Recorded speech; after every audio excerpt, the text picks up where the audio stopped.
Welcome to my YouTube channel HR educational hub मरমৰ ছাত্ৰ ছাত্ৰীসকল আজি তোমালোকৰ লগত আলোচনা কৰিম ক্লাস 9 জেনাৰেল সায়েন্সৰ আজি হৈ যোৱা কামৰূপ মেট্ৰ জিলাৰ যেটো কোৱেশ্চন পেপাৰ আছে সেই কোৱেশ্চন পেপাৰটো মৰমৰ ছাত্ৰ ছাত্ৰীসকল ইয়াতে যি 45 টা MCQ আছে সেই MCQ আমি 100% কনসেপচনৰ সৈতে আলোচনা কৰিম আৰু ইয়াতে যিবোৰ MCQ আহিছে সেই MCQ বোৰ মই যে তোমালোকক যিবোৰ চেপ্টাৰ ওয়াইজ PDF ফাইল দিছিলো চেপ্টাৰ ওয়াইজ যিবোৰ PDF দিয়া আছে বা চেপ্টাৰ ওয়াইজ যিবোৰ MCQ দিয়া আছে তাৰে পৰা আৰু যিবোৰ হাফ ইয়াৰলি এক্সামৰ বহুত কেটা জিলাৰ মই কোৱেশ্চন পেপাৰ সলভ কৰি দিছিলো তো তাৰে পৰা এই দুটা মিলাই মোটামুটি তোমাৰ 95% তকৈ তোমাৰ কি আহিছে বেছি কমন আহিছে মৰমৰ ছাত্ৰ ছাত্ৰীসকল যদি তোমালোকৰ বিলিভ নহয় তেতিয়া হলে তোমালোকে গৈ চেক আউট কৰিব পাৰা প্লেলিষ্ট বনোৱা আছে ইয়াৰে সোৱা প্ৰথম প্ৰশ্নটো কি কৈছে এটো কামৰূপ মেট্ৰ জিলাৰ যি এটা কোৱেশ্চন আহিছে এইকেটা কোৱেশ্চন অলপমান ডিফাৰেন্ট টাইপৰ হৈ আছে বেলেগ জিলাতকৈ ইয়াতে সোৱা এক নম্বৰ যেটো কোৱেশ্চন হয় হেতু কি কৈছে the boiling point of water is 373 kelvin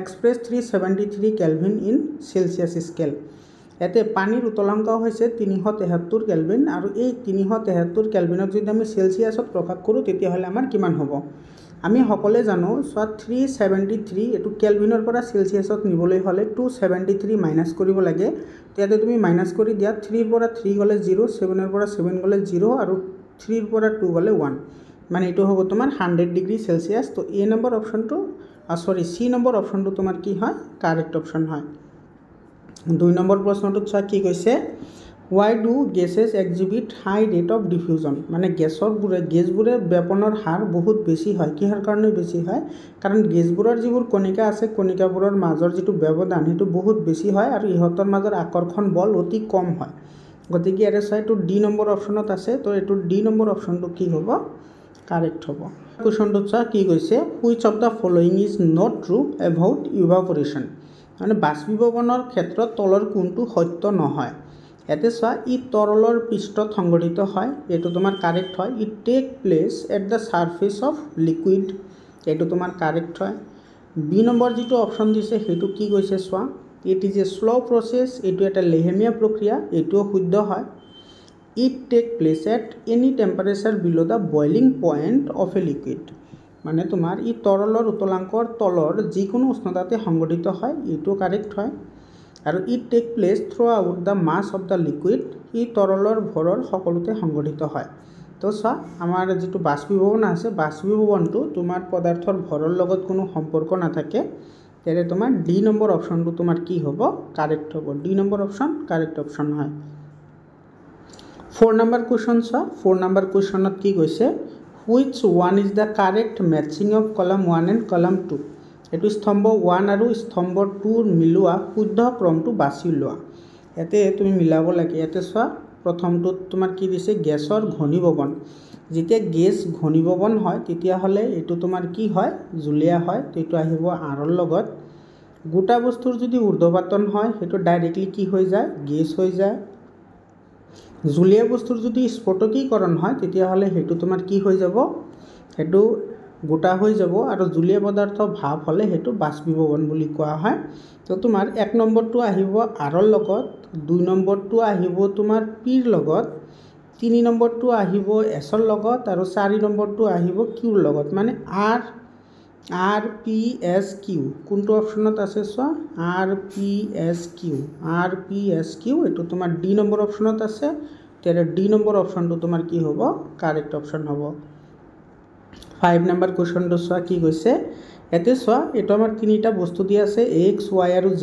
দিয়া আছে ইয়াতে সোৱা তোমাৰ প্ৰথম যেটো বস্তু আছে x বস্তুটোৰ কণিকাবোৰৰ মাজৰ আকৰ্ষণ বল বহুত বেছি হ'ব কাৰণ ইয়াতে তোমাৰ কণিকাবোৰৰ মাজৰ দূৰত্ব কম আছে তো এটো তোমাৰ কি হ'ব এটো হ'ব গোটা পদাৰ্থ আৰু এটুতকৈ অলপ দূৰত আছে তো এটো হ'ব তোমাৰ কি জুলিয়া পদাৰ্থ আৰু এটোৰ বহুত দূৰত আছে তো এটো হ'ব তোমাৰ কি z হ'ব গেছীয় পদাৰ্থ মানে এটো হ'ব তোমাৰ x গোটা হ'ব y টো হ'ব জুলিয়া আৰু তোমাৰ z টো হ'ব গেছীয় বুজি পালানে তেৰে কোনটো অপশন কাৰেক্ট হ'ব এটো সো এটো ডি নম্বৰ অপশনটো কি হ'ব কাৰেক্ট অপশন হ'ব এটো ডি নম্বৰ অপশন শুদ্ধ হয় 6 নম্বৰ কোৱেশ্চন সোৱা কি কৈছে which technique is used in washing machines to squeeze out water from wet clothes এইটো ৱাশ্বিং মেচিনত ভিজা কাপোৰৰ পৰা পানী আঁতৰাবলৈ কোনটো পদ্ধতি ব্যৱহাৰ কৰা হয়? এইটো অপকেন্দ্ৰিক পদ্ধতি ব্যৱহাৰ কৰা হয়।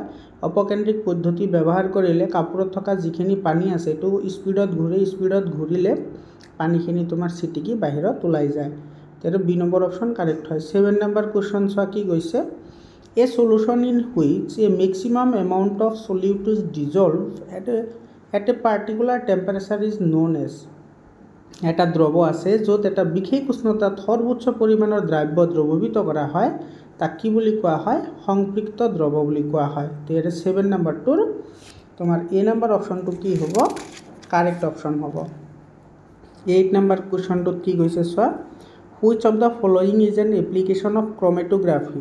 তলৰ কোনটো এটা বৰ্ণলেখনৰ ব্যৱহাৰ হয়? তো ইয়াতে চোৱা, তেজৰ পৰা ঔষধ পৃথক কৰিবলৈ বৰ্ণলেখন পদ্ধতিটো ব্যৱহাৰ কৰা হয়। তো ইয়াৰে এ নম্বৰ অপশ্যনটো কাৰেক্ট অপশ্যন হয়। 9 নম্বৰ কুৱেশ্যনটো চোৱা, 9 নম্বৰটো তোমাৰ মিলাবলৈ দিছে, which one is correct matching of কলম 1 এণ্ড কলম 2।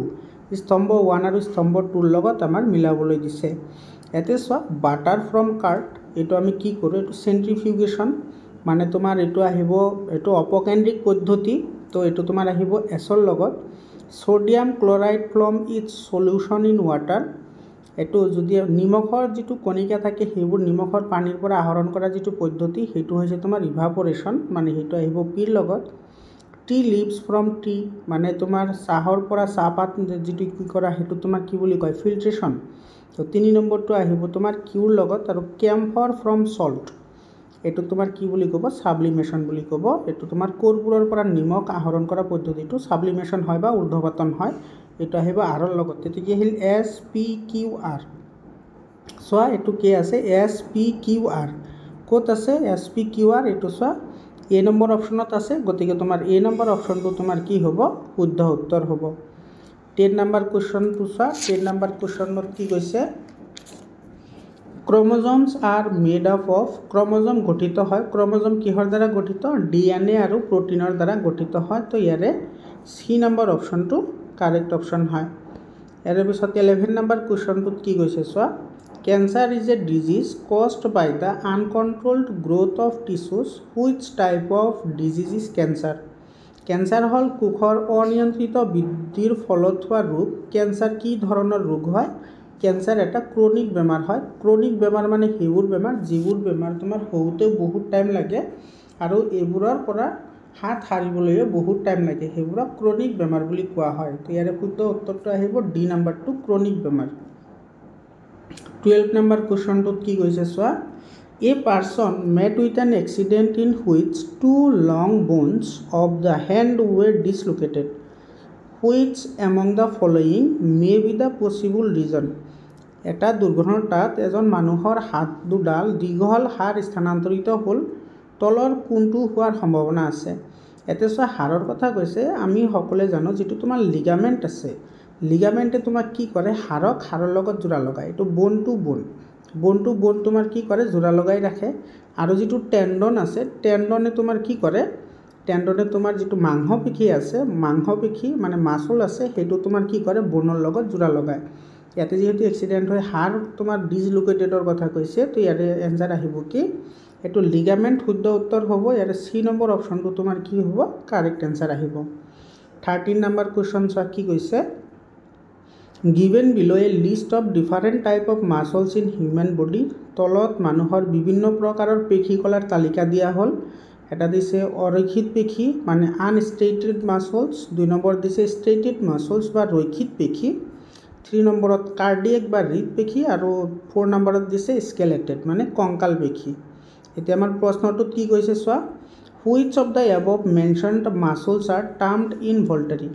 ওপৰত উল্লেখিত পেশীসমূহৰ কোনবোৰ অনৈচ্ছিক পেশী? তো ইয়াতে চোৱা, অনৈচ্ছিক পেশী কোনবোৰ হয়? যিবোৰৰ কাৰ্য আমি নিজে নিয়ন্ত্ৰিত কৰিব নোৱাৰোঁ, সেইটো হৈছে অৰৈখিক পেশী, আৰু যিটো আমাৰ হৃদ পেশী আছে সেইটো। তাৰমানে 1 নম্বৰ আৰু তোমাৰ 3 নম্বৰটো কি হ'ব? কাৰেক্ট হ'ব। তো 1 আৰু 3 কোনটো অপশ্যনত আছে? এইটো চোৱা, বি নম্বৰ অপশ্যনত আছে। তো বি নম্বৰ অপশ্যনটো তোমাৰ কি হয়? কাৰেক্ট অপশ্যন হয়। 14 নম্বৰ কুৱেশ্যন চোৱা, কি কৈছে, হোৱাট হোল্ডছ দ্য এটমস্ফিয়াৰ অফ দ্য আৰ্থ, পৃথিৱীৰ বায়ুমণ্ডল কিহে ধৰি ৰাখে, এইটো মাধ্যাকৰ্ষণিক বলে ধৰি ৰাখে, যিটোক আমি মহাকৰ্ষণ বুলি কওঁ। মহাকৰ্ষণ আৰু মাধ্যাকৰ্ষণ একে নহয়। মহাকৰ্ষণ বলৰ কাৰণে আমি এইটো আমাৰ পৃথিৱীত বায়ুমণ্ডলটো ওপৰত আছে। 15 নম্বৰ কুৱেশ্যন চোৱা। 15 নম্বৰ কুৱেশ্যনত কি কৈছে, in column 1 original and in column 2 its function is given. মানে স্তম্ভ 1ত কুসংজ্ঞানু আৰু স্তম্ভ 2ত ইহঁতৰ কাৰ্য দিয়া আছে, শুদ্ধ বিকল্পটো বাছি উলিওৱা। শুদ্ধ বিকল্প বাছি উলিয়াবলৈ দিছে। ইয়াতে চোৱা 1 নম্বৰত আছে মাইটকণ্ড্ৰিয়া। মাইটকণ্ড্ৰিয়াই তোমাৰ কি কৰে, ATP ফৰ্মেশ্যন কৰে আৰু সঞ্চয় কৰে। তো 1 নম্বৰটো আহিব এছৰ লগত। ইয়াৰ পিছত আছে ক্ল'ৰ'প্লাষ্ট বা হৰিতকণা। হৰিতকণা তোমাৰ কি কৰে, ফটোচিনথেচিছ কৰে বা হালুক সংশ্লেষণ কৰে। তো এইটো আহিব আৰৰ লগত। লাইচোজম, লাইচোজমক কোষৰ আত্মঘাতী মোনা বুলি কোৱা হয়। তো এইটো আহিব পিৰ লগত। আৰু যিটো স্মুথ এণ্ডোপ্লাজমিক ৰেটিকুলাম বা মসৃণ অন্তঃপ্ৰৰক্ষীয় জালিকা, সেইটো তোমাৰ কি কৰে, লিপিড সংশ্লেষণ কৰে। মানে এইটো আহিব কিউৰ লগত। তাৰমানে আমি কি পালোঁ, SRPQ। চিৰিয়েলি চোৱা, SRPQ ক'ত আছে, এইটো তোমাৰ A নম্বৰ অপশ্যনত আছে। গতিকে A নম্বৰ অপশ্যনটো তোমাৰ কি হয়, শুদ্ধ অপশ্যন হয়।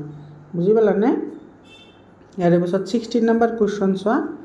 দ্য মিনিং অফ চিউডোপডিয়া, কুট পদৰ অৰ্থ কি? কুট পদৰ অৰ্থ হৈছে তোমাৰ মিছা পদ। এইটো C নম্বৰ অপশ্যনটো কাৰেক্ট হয়, যিটো তোমাৰ এমিবাই খাদ্য গ্ৰহণৰ ফলত, খাদ্য গ্ৰহণৰ সময়ত এমিবাই কি কৰে, এইবোৰ ব্যৱহাৰ কৰে।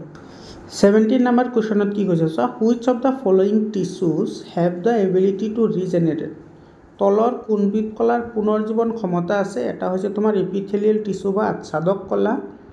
B নম্বৰ অপশ্যনত দিছে তোমাৰ নাৰ্ভাছ টিচু বা স্নায়ু কলা। C নম্বৰত দিছে বন টিচু বা অস্থি। আৰু D নম্বৰত দিছে পেশী কলা বা মাচুল টিচু।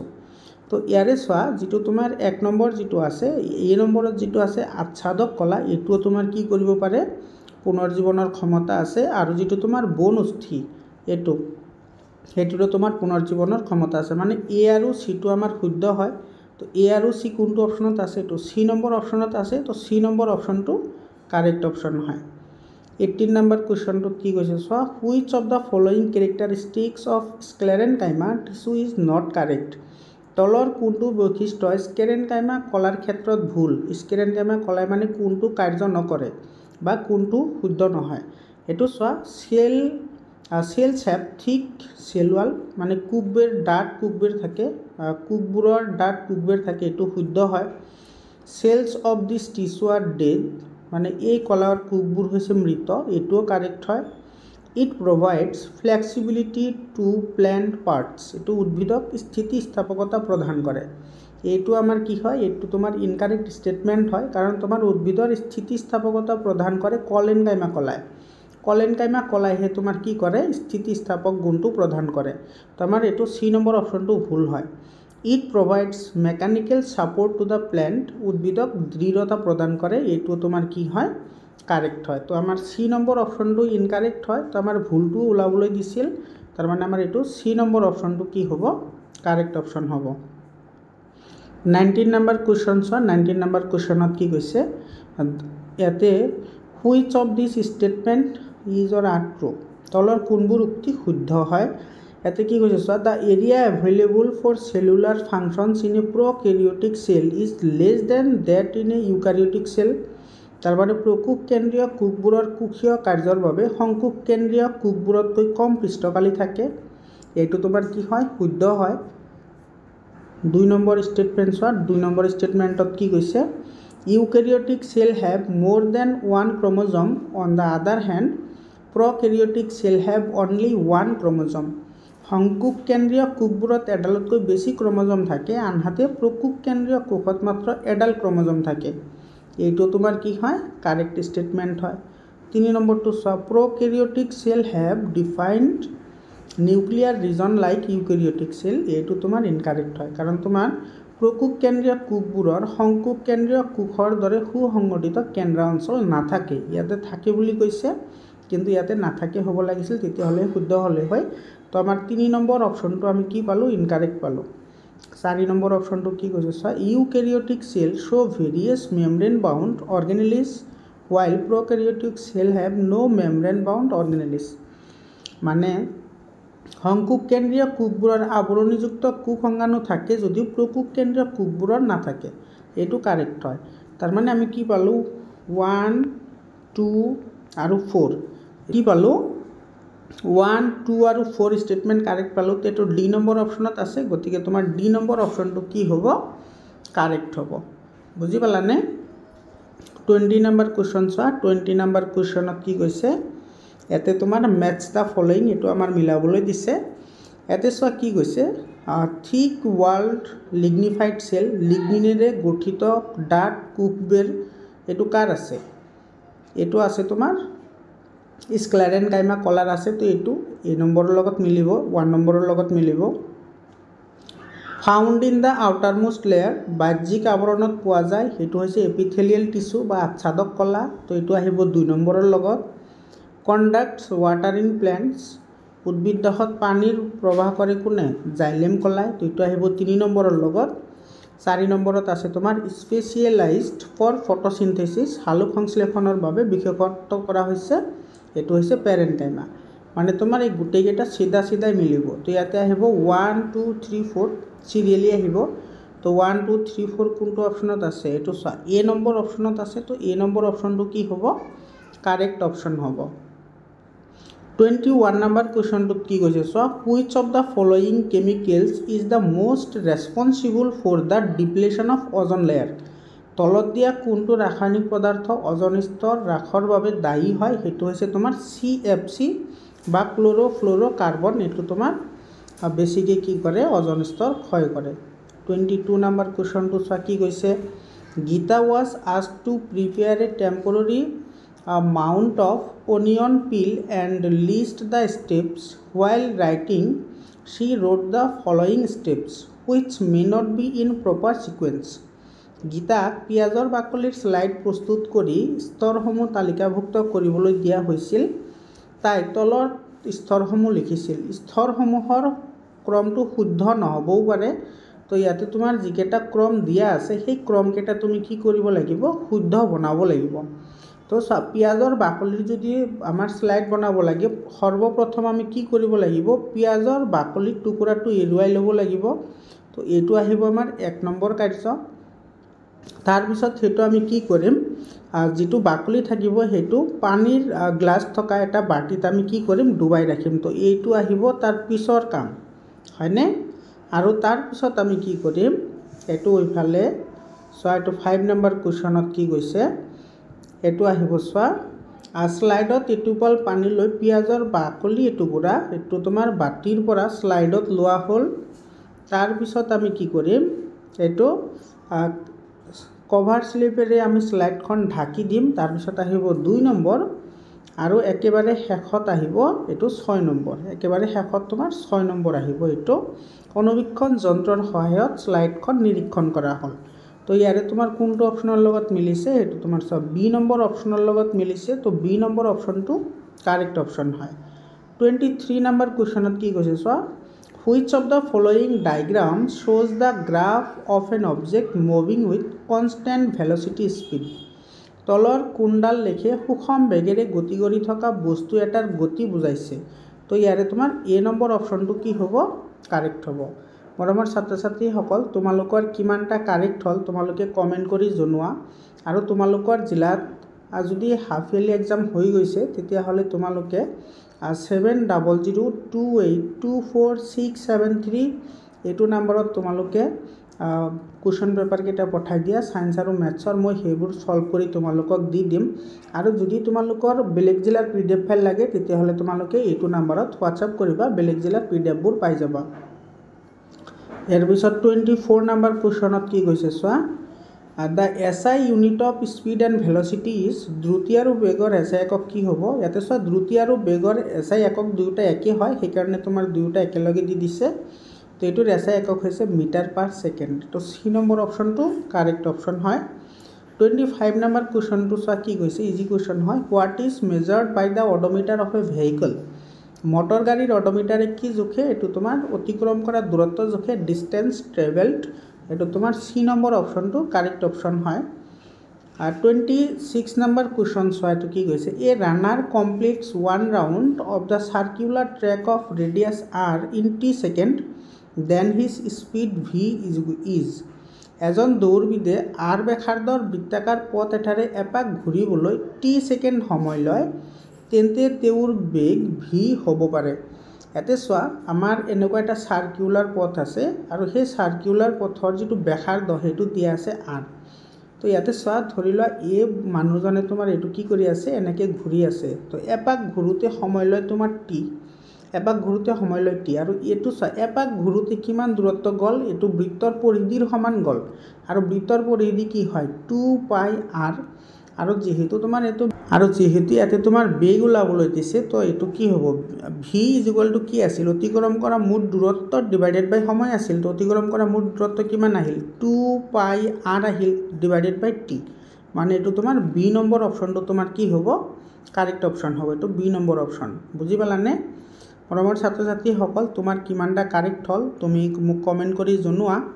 আমাৰ স্কুলৰ ভালেখিনি তোমাৰ এটেম্প কৰিছে, তুমি কেইটা কৰিলা বাৰু কিমানটা শুদ্ধ হ'ল কমেণ্ট কৰি জনাবা। আৰু PDF ফাইল লাগিলে মই দিয়া নম্বৰত তোমালোকে এইটো হোৱাটছআপ কৰিবা। Consider the following VT graph. তলৰ বেগ সময় লেখটো মন কৰা। ইয়াতে চোৱা যিটো বস্তুটোৰ যিটো গতি সেইটো তোমাৰ সময় অক্ষৰ সমান্তৰাল হয়।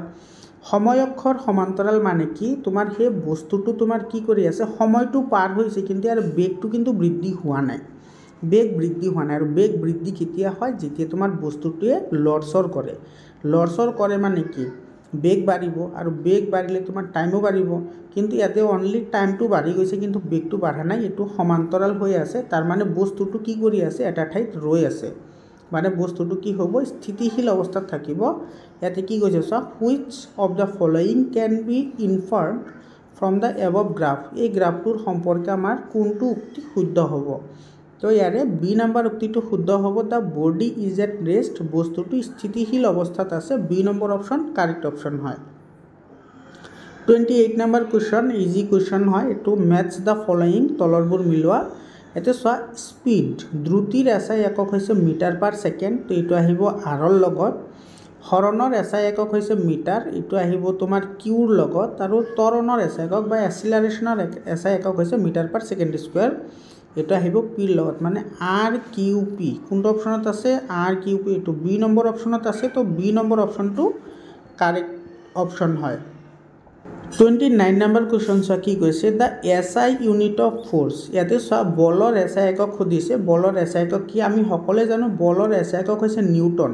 কিন্তু ইয়াতে চোৱা যিকেইটা আমাৰ অপশ্যন দিয়া আছে এটাতো নিউটন নাই, কিন্তু আমি এইটো ওলাব পাৰোঁ। কেনেকৈ ওলাব পাৰোঁ? আমি সকলোৱে জানো F ইকুৱেল টু ma হয়। ইয়াতে m মানে হৈছে বস্তুটোৰ ভৰ, a মানে হৈছে ত্বৰণ, আৰু ভৰৰ এছআই একক হৈছে কেজি আৰু ত্বৰণৰ এছআই একক হৈছে মিটাৰ পাৰ ছেকেণ্ড স্কুৱেৰ। মানে তোমাৰ এইটো বলৰ এছআই একক কি আহিব kg metre per second square. কোনটো অপশ্যনত আছে? এইটো চি নম্বৰ অপশ্যনত আছে। গতিকে চি নম্বৰ অপশ্যনটো আমাৰ কি হ'ব কাৰেক্ট অপশ্যন হ'ব। আৰু যিটো তোমাৰ kg metre per second square আছে সেইটোকে তোমাৰ কি বুলি কোৱা হয় নিউটন বুলি কোৱা হয়। বুজি পালানে? ইয়াৰে পিছত 30 নম্বৰ কুৱেশ্যনটো কি কৈছে চোৱা a force of 20 newton acting on an object of mass 4 kg produces an acceleration of. ইয়াতে মানে কৈছে 20 নিউটন বলে 4 kg ভৰৰ বস্তু এটাত ক্ৰিয়া কৰি সৃষ্টি কৰা ত্বৰণৰ মান কিমান হ'ব? ইয়াতে আমাৰ ওলাবলৈ দিছে। ইয়াতে চোৱা বলৰ মান দিয়া আছে F ইকুৱেল টু দিয়া আছে তোমাৰ 20 নিউটন, আৰু বস্তুটোৰ ভৰ দিয়া আছে, ভৰ মানে আমি স্মল এমেৰে লিখোঁ, এইটো দিয়া আছে 4 kg। এতিয়া চোৱা আমি সকলোৱে জানো F ইকুৱেল টু কি হয় ma হয়। ইয়াৰে পৰা a ইকুৱেল টু কি হ'ব a equal to F divided by m হ'ব। তো Fৰ ভেলু হৈছে তোমাৰ 20 ডিভাইডেড বাই mৰ ভেলু হৈছে 4। তো এইটো 20 ডিভাইডেড বাই 4 মানে কি হয় 5 হয়। ইয়াৰে কোনটো অপশ্যন কাৰেক্ট হ'ব? ইয়াৰে তোমাৰ বি নম্বৰ অপশ্যনটো কি হ'ব কাৰেক্ট হ'ব। 31 নম্বৰ কুৱেশ্যনটোত কি কৈছে চোৱা a bird sitting on the branch of tree and suddenly flew away. Seema notice that the branch got shaken and some leaves fell from the branch. What are the laws associated with this whole phenomenon? তাৰ মানে চৰাই এজনী গছৰ ডাল এঠাইত বহি থকাৰ পৰা হঠাতে উৰি গুচি গ'ল। সীমাই মন কৰিলে যে গছৰ ডালটো জোকাৰ খাই গ'ল আৰু কিছু পাত তললৈ সৰি পৰিলে। এই সম্পূৰ্ণ পৰিঘটনাটোত কোনকেইটা সূত্ৰ জড়িত হৈ আছে? ইয়াতে চোৱা যেহেতু তোমাৰ গছ এটা স্থিতিশীল অৱস্থাত থাকে গতিকে গছৰ যিবোৰ পাত থাকে সেই পাতবোৰ তোমাৰ স্থিতি জড়তাৰ কাৰণে ৰৈ থাকে আৰু হঠাতে যেতিয়া তোমাৰ ইয়াতে এখন পক্ষী আহি বহিব তেতিয়া এইটো কি কৰিব লৰচৰ কৰিবলৈ আৰম্ভ কৰিব কিন্তু তোমাৰ পাতবোৰেতো স্থিতি জড়তাৰ কাৰণে তোমাৰ স্থিতি অৱস্থাত থাকিব বিচাৰিব গতিকে এইটো তোমাৰ প্ৰথমটো হ'ব জড়তাৰ সূত্ৰ ইয়াৰ লগত কি হৈ আছে ৰিলেটেড হৈ আছে এতিয়া চোৱা পাতবোৰ যে সৰি পৰে সৰি তোমাৰ তলফালে কিয় পৰে এইটো ওপৰফালে কিয় নাযায় পাতবোৰ তলফালে এইকাৰণে পৰে কাৰণ পৃথিৱীৰ যিটো মাধ্যাকৰ্ষণ আছে মাধ্যাকৰ্ষণিক বলে পৃথিৱীৰ সকলো বস্তুক নিজৰ ফালে আকৰ্ষিত কৰে সেইকাৰণে পাতবোৰ তলফালে পৰে তো ইয়াৰে তোমাৰ গ্ৰেভিটি যেটো মাধ্যাকৰ্ষণ আছে সেইটো তোমাৰ কি হয় জড়িত হয় তাৰ মানে 1 আৰু 2 নম্বৰটো জড়িত হয় তো 1 আৰু 2 কোনটো অপচনত আছে এতে চোৱা এ নম্বৰ অপচনত আছে 1 আৰু 2 দুয়োটা জড়িত হয় তো এ নম্বৰটো শুদ্ধ উত্তৰ 32 নম্বৰ কোৱেশ্চনত কি কৈছে চোৱা which of the following statements is true for the third law of motion এতে চোৱা কৈছে যে নিউটনৰ গতি বিষয়ক তৃতীয় সূত্ৰ সম্পৰ্কে তলৰ কোনটো উক্তি শুদ্ধ হয় মৰমৰ ছাত্ৰ ছাত্ৰীসকল তোমালোকে জানা নিউটনৰ যেটো তৃতীয় গতি সূত্ৰ আছিল হেতু মতে প্ৰত্যেক ক্ৰিয়াৰে সমান আৰু কি থাকে বিপৰীতমুখী প্ৰতিক্ৰিয়া থাকে আৰু সেই প্ৰতিক্ৰিয়াটো তোমাৰ দুটা ভিন্ন বস্তুৰ ওপৰতহে কি হয় প্ৰযোজ্য হয় তাৰ মানে তোমাৰ যিফালে বল প্ৰয়োগ কৰা হ'ব তাৰ উল্টা ফালে কি কৰিব প্ৰতিক্ৰিয়া থাকিব যেনেকৈ আমি দেৱালত যদি আমি বল এটা এনেকৈ মাৰি দিওঁ বলটো ইয়াতে খুন্দা খাই কি কৰিব ঘূৰি আহিব তো এইটো হৈছে তোমাৰ ক্ৰিয়া আৰু এইটো হৈছে প্ৰতিক্ৰিয়া তো ইয়াতে তোমাৰ কি হ'ব এইটো সব বি নম্বৰ অপচনত যেটো আছে এটো they act on different bodies in opposite direction মানে সিহঁতে বেলেগ বেলেগ বস্তুৰ ওপৰত বেলেগ বেলেগ দিশত কি কৰিব ক্ৰিয়া কৰিব তাৰ মানে এইটো আমাৰ বি নম্বৰ অপচনটো কাৰেক্ট অপচন হয় 33 নম্বৰ কোৱেশ্চনটোত কি কৈছে চোৱা state whether the following statements are true or false তলৰ উক্তিবোৰ শুদ্ধ নে অশুদ্ধ বিচাৰ কৰা এক নম্বৰ স্টেটমেন্টত কি কৈছে চোৱা inertia of an object is measured by its mass এটো তোমাৰ কাৰেক্ট হয় বস্তু এটাৰ জড়তাৰ মাপ তাৰ ভৰেৰে জোখা হয় ভৰ বেছি হলে জড়তা বেছি হয় ভৰ কম হলে জড়তাও কম হয় গতিকে তোমাৰ এটো এক নম্বৰটো কাৰেক্ট পালো 2 নম্বৰটোত কি কৈছে চোৱা inertia is the natural tendency of an object to resist a change in its state of motion or of rest মানে জড়তা হৈছে বস্তু এটাৰ গতি বা স্থিতিশীল অৱস্থাৰ পৰিৱৰ্তনক বাধা দিয়াৰ প্ৰৱণতা তাৰ মানে আমাৰ এটো কি হয় কাৰেক্ট হয় দুটা স্টেটমেন্টে কাৰেক্ট হয় তো কোনটো অপচনত আছে এটো তোমাৰ বি নম্বৰ অপচনত আছে সৰি সি নম্বৰ অপচনত আছে গতিকে সি নম্বৰ অপচনটো তোমাৰ কি হ'ব কাৰেক্ট স্টেটমেন্ট হ'ব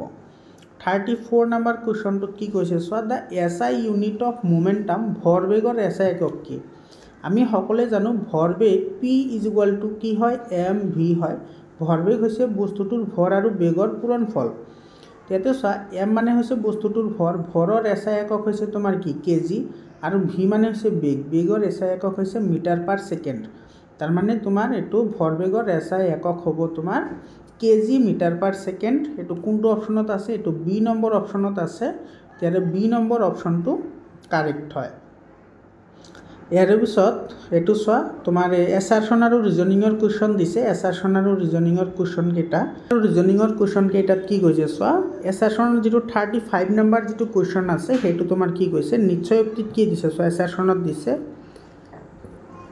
Female mosquitoes feed on warm-blooded animals including human মানে তোমাৰ মাইকী মানুহে মাইকী মহে মানুহকে ধৰি আন উষ্ণৰক্তি প্ৰাণীৰ কি খায় তেজ খায় তো এটো তোমাৰ কি হয় কাৰেক্ট স্টেটমেন্ট হয় এতে ৰিজন কি দিছে চোৱা female mosquitoes are vectors of many disease কাৰণ কৈছে তোমাৰ মাইকী মহ বিভিন্ন ৰোগৰ বাহক হয় এটো সঁচা হয় যেনেকৈ তোমাৰ মাইকী এডিছে তোমাৰ ডেংগু বেমাৰ কৰে আৰু মাইকী এনোফিলিস নামৰ যেটো আছে হেতু তোমাৰ মেলেৰিয়াৰ সৃষ্টি কৰে তো ইয়াতে চোৱা তোমাৰ এটো এছাৰশন আৰু ৰিজন দুটা কাৰেক্ট হয় আৰু তোমাৰ মহে তোমাৰ কি কৰে এজনৰ বেমাৰ আনজনৰ গালৈ কি কৰিব পাৰে বিয়পাব পাৰে মানে হেতু বাহক হিচাপে কি কৰিব পাৰে কাম কৰিব পাৰে গতিকে আমি নিশ্চয়ক্তি আৰু কাৰণ মানে এছাৰশন আৰু ৰিজন দুটা কাৰেক্ট পালো কিন্তু ইয়াতে চোৱা ৰিজনটো কিন্তু তোমাৰ এছাৰশনত শুদ্ধ ব্যাখ্যা নহয় কাৰণ ইয়াতে তোমাৰ তেজ খোৱাৰ কথা কৈছে তো বাহক তোমাৰ মাইকী মহটো তোমাৰ ৰোগৰ বাহক কাৰণে তেজ নাখায় ই তেজ খায় নিজৰ জীৱন যাপন কৰাৰ কাৰণে তাৰ মানে ইয়াৰে তোমাৰ কি হ'ব নিশ্চয়ুক্তি আৰু কাৰণ দুয়োটা শুদ্ধ হ'ব, কিন্তু কাৰণটো এছাৰশ্যনৰ শুদ্ধ ব্যাখ্যা নহয়। তাৰ মানে ইয়াৰে বি অপশ্যনটো কি হ'ব কাৰেক্ট অপশ্যন হ'ব। 36 নম্বৰ কুৱেশ্যনত কি কৈছে চোৱা, ক্ষুদ্ৰান্তৰ আন্ত আৱৰণখনৰ আচ্ছাদক কলাৰ কোষবোৰ ওখ হয়, মানে তোমাৰ the inner lining intestine has tall epithelial cell, এইটো তোমাৰ কাৰেক্ট হয়। মানে ক্ষুদ্ৰান্তৰ অন্তঃআৱৰণখনত যিবোৰ আচ্ছাদক কলা থাকে সেই কলাবোৰ ওখ হয়, যাৰ কাৰণে তোমাৰ কি কৰিব পাৰে খাদ্য বস্তুবোৰ সোনকালে হজম কৰিব পাৰে বা তাৰে পৰা শোষণ কৰিব পাৰে। তো ইয়াতে তোমাৰ ৰিজনটো কি দিছে চোৱা, ৰিজন দিছে স্তম্ভ আকৃতিৰ কোষবোৰে আচ্ছাদক কলাৰ মাজেৰে দ্ৰব্যৰ সৰবৰাহ কি কৰে নিয়ন্ত্ৰণ কৰে। ৰিজন দিছে এইটো চোৱা, কলিউমাৰ এপিথেলিয়াম তোমাৰ ফেচিলিটেটছ এবজৰ্পশ্যন এণ্ড চিক্ৰেশ্যন, তাৰমানে তোমাৰ পৰিবহণ আৰু সৰবৰাহ দুয়োটা কৰিব পাৰে। তো এইটো কাৰেক্ট ষ্টেটমেণ্ট হয়, মানে কাৰণটোও শুদ্ধ আৰু তোমাৰ এছাৰশ্যনো শুদ্ধ হয়, আৰু তোমাৰ এছাৰশ্যনটো কাৰণৰ শুদ্ধ ব্যাখ্যাও হয়। তাৰ মানে এইটো তোমাৰ এ নম্বৰ অপশ্যনটো কি হ'ব কাৰেক্ট অপশ্যন হ'ব। 37 নম্বৰ কুৱেশ্যনত কি কৈছে চোৱা, এছাৰশ্যনত কি দিছে, a gas can easily be compressed by applying pressure, মানে গেছসমূহক আমি উচ্চ চাপ প্ৰয়োগ কৰি আমি কি কৰিব পাৰোঁ সংকুচিত কৰিব পাৰোঁ। এইটো আমাৰ কাৰেক্ট অপশ্যন হয়, এইটো কাৰেক্ট হয়, এছাৰশ্যনটো কাৰেক্ট হয়। কাৰণ তোমাৰ গেছৰ কণিকাবোৰৰ মাজৰ তোমাৰ দূৰত্ব বহুত বেছি থাকে। তো দূৰত্ব বেছি থাকিলে তেতিয়াহ'লে তোমাৰ সেইটো চাপ প্ৰয়োগ কৰিলে বেছি তোমাৰ কি কৰিব পাৰে সংকুচিত হ'ব পাৰে। এতিয়া চোৱা ৰিজনটো কি দিছে, ৰিজনটোত কৈছে তোমাৰ since the inter molecular spaces between gases are very large they can decrease by applying pressure, মানে যিহেতু গেছৰ আন্তঃআণৱিক ব্যৱধান অতি বেছি, গতিকে সিহঁতক চাপ প্ৰয়োগ কৰি আমি কি কৰিব পাৰোঁ হ্ৰাস কৰিব পাৰোঁ বা সংকুচিত কৰিব পাৰোঁ। গতিকে তোমাৰ কাৰণটোও শুদ্ধ, আৰু কাৰণটো তোমাৰ যিটো তোমাৰ এছাৰশ্যন আছিল সেইটোৰ শুদ্ধ ব্যাখ্যাও হয়। তাৰ মানে তোমাৰ এইটো এ নম্বৰ অপশ্যনটো কাৰেক্ট হ'ব। 38 নম্বৰ কুৱেশ্যন চোৱা কি কৈছে, sugar can be purified by the process of sublimation, এছাৰশ্যনত কি কৈছে চোৱা, যিটো আমাৰ চেনি আছে চেনিক ঊৰ্ধ্বপাতন পদ্ধতিৰ দ্বাৰা আমি বিশুদ্ধকৰণ কৰিব পাৰোঁ।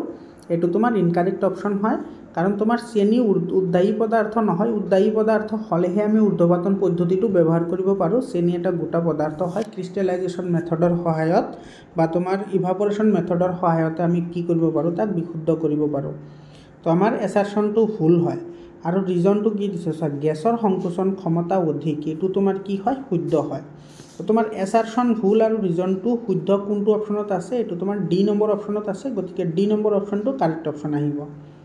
39 নম্বৰ কুৱেশ্যনত কি কৈছে চোৱা, the value of universal gravitational constant, যিটো ইউনিভাৰ্চেল গ্ৰেভিটেশ্যনেল কনষ্টেণ্ট বা তোমাৰ বিশ্বজনীন মহাকৰ্ষণীয় ধ্ৰুৱক, সেইটোক আমি জি বুলি কওঁ।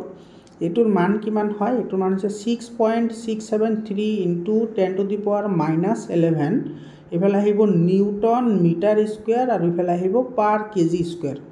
এইটো হৈছে তোমাৰ জিৰ একক। এতিয়া চোৱা ইয়াতে যিকেইটা অপশ্যন দিয়া আছে কোনো এটা অপশ্যনতে তোমাৰ এইটোৰ লগত নিমিলে, গতিকে তোমাৰ এইটো হ'ব শুদ্ধ উত্তৰ। এইটো শুদ্ধ উত্তৰ 6.673 × 10⁻11 ইনটু নিউটন মিটাৰ স্কুৱেৰ পাৰ কেজি স্কুৱেৰ, ইউনিটটো এইটো আহিব। তো ইউনিটৰ লগত তোমাৰ এটা মিলে কিন্তু এইটো নিমিলে। তো ইয়াতে যদি আমি এইটো যদি মাইনাছ বুলি ধৰোঁ তেতিয়াহ'লে তুমি ডি নম্বৰটো শুদ্ধ বুলি ক'ব পাৰা।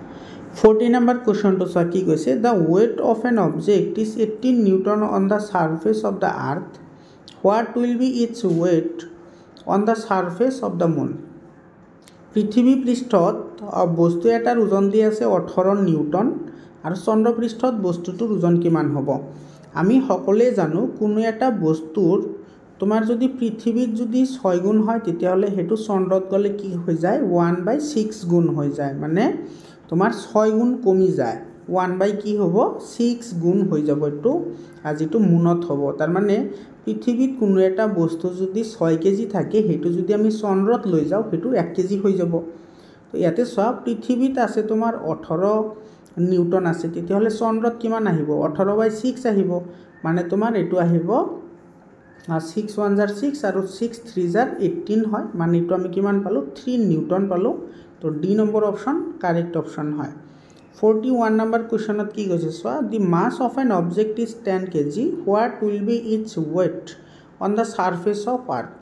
কোনো এক বস্তুৰ ভৰ হৈছে 10 কেজি পৃথিৱী পৃষ্ঠত ইয়াৰ ভৰ কিমান হ'ব এতে চোৱা আমি সকলে জানো এটো কি হয় w = mg তো w = mg হলে ইয়াতে m ৰ মান দিয়া আছে তোমাৰ 10 কেজি আৰু ইয়াতে g ৰ মান আমি জানো g ৰ মান হৈছে তোমাৰ 9.8 আৰু এটো আহিব মিটাৰ পাৰ সেকেন্ড স্কয়াৰ এতে 10 ক 9.8 ৰে মাল্টিপ্লাই কৰিলে কিমান আহিব 98 আহিব আৰু ইয়াৰে যেটো ইউনিট আহিব হেতু হ'ব kg metre per second square যাক আমি নিউটন বুলি কওঁ মানে 98 নিউটন তো এটো সি নম্বৰ অপশনটো কাৰেক্ট অপশন হয় 42 নম্বৰ কোশ্চন কি কৈছে সোয়া what is the SI unit of pressure চাপৰ এসআই একক কি মৰমৰ ছাত্ৰ ছাত্ৰী সকল তোমালোকৰ জিগেটা ইউনিটৰ ওপৰত বা এককৰ ওপৰত জিগেটা প্ৰশ্ন আহিছে গুটেকিটা প্ৰশ্ন বহুত ধুনিয়া প্ৰশ্ন হয় কিন্তু অলপমান পকাই দিছে প্ৰশ্নবোৰ তোমালোকে আৰু যদি ডেফিনেশনবোৰ মনত আছে তেতিয়াহলে ইজিলি পাৰি যাবা সেই কাৰণে মই তোমালোকক মানে 100% কনসেপচনৰ হৈতে আলোচনা কৰি আছো আমি সকলোৱে জানো চাপৰ এসআই একক হৈছে পাস্কেল কিন্তু ইয়াতে পাস্কেল কোনো এটা অপশনতে নাই কিন্তু আমি জানো তোমাৰ প্ৰেসাৰ = কি F/A প্ৰতি একক ক্ষেত্ৰফলত প্ৰয়োগ হোৱা বলৰ মানকে কি বুলি কোৱা হয় চাপ বুলি কোৱা হয় এতিয়া তোমাৰ F মানে হৈছে বল বলৰ এসআই এককটো আমি জানো বলৰ এসআই একক হৈছে নিউটন আৰু যেটো তোমাৰ A আছে A মানে ক্ষেত্ৰফল ক্ষেত্ৰফলৰ এসআই একক হৈছে তোমাৰ স্কয়াৰ মিটাৰ তাৰ মানে ইয়াৰ পৰা আমি কি পালো newton square metre per square metre কত আছে এটো সি নম্বৰ অপশনত আছে তো সি নম্বৰ অপশনটো কাৰেক্ট অপশন হয় 43 নম্বৰ কোশ্চন সোয়া fill in the blanks খালি ঠাই পূৰ কৰা তো g = কি হ'ব g m/d² এটো a নম্বৰ অপশনটো কাৰেক্ট অপশন হয় 44 নম্বৰ কোশ্চনটো কি কৈছে সোয়া the motion of the moon around the earth is due to পৃথিৱীৰ চাৰিওফালে চন্দ্ৰৰ গতিৰ কাৰণ হল এটো মহাকৰ্ষণিক বল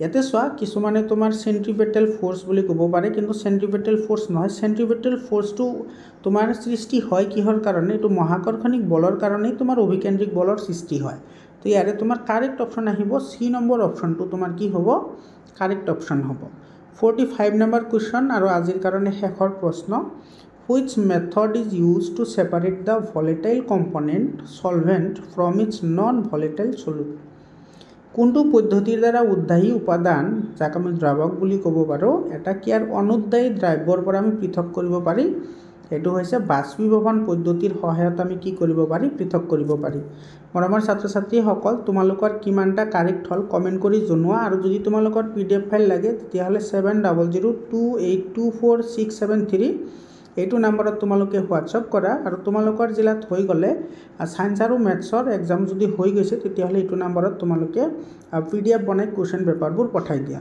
ইয়াৰ পিছত যিকেটা তোমাৰ লং কোশ্চেন আহিছে সো লং কোশ্চেন কেটা বহুত ধুনিয়া কোশ্চেন আহিছে এই কোশ্চেন কেটা তোমালোকে সোয়া এইবোৰ তোমালোকে সলভ কৰিবা তোমালোকৰ যেটো আহিবলগীয়া ফাইনাল এক্সাম আছে এক্সামৰ কাৰণে বহুতে সহায়ক হ'ব এনেকুৱা ধৰণৰ প্ৰশ্ন মৰমৰ ছাত্ৰ ছাত্ৰী সকল আজিৰ কাৰণে এইখিনিয়ে আকৌ লগ পাম বেলেগ এটা ভিডিঅ'লৈ ধন্যবাদ